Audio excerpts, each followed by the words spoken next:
नमस्कार, मी सानिका. आपण पाहत आहात LDTV मराठी. LDTV मराठीमध्ये आपणा सर्वांचं मनपूर्वक स्वागत. आज आपण आहोत प्रभाग क्रमांक 8 मध्ये. येथे आपण काही नागरिकांना भेटणार आहोत आणि जाणून घेणार आहोत की निवडणुकीची चर्चा कशी आहे. नमस्कार काका, आपल्या LDTV मराठीमध्ये स्वागत आहे.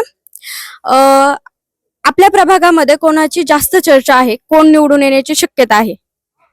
प्रभागामध्ये असं काही नाहीये की जे काम करतं तोच निवडून येऊ शकतो असं चाललंय आता सध्या तरी.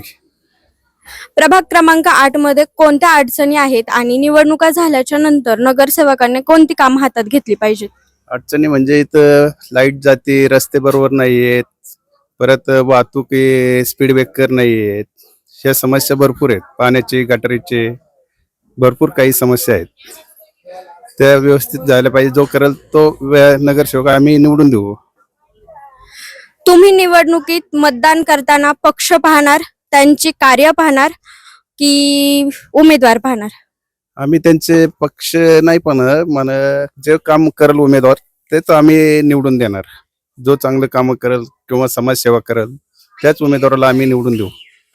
ह्या निवडणुकीमध्ये राष्ट्रवादी, BJP त्याचबरोबर शिवसेनेचे देखील उमेदवार उभे आहेत. त्यांच्याबद्दल काय सांगाल?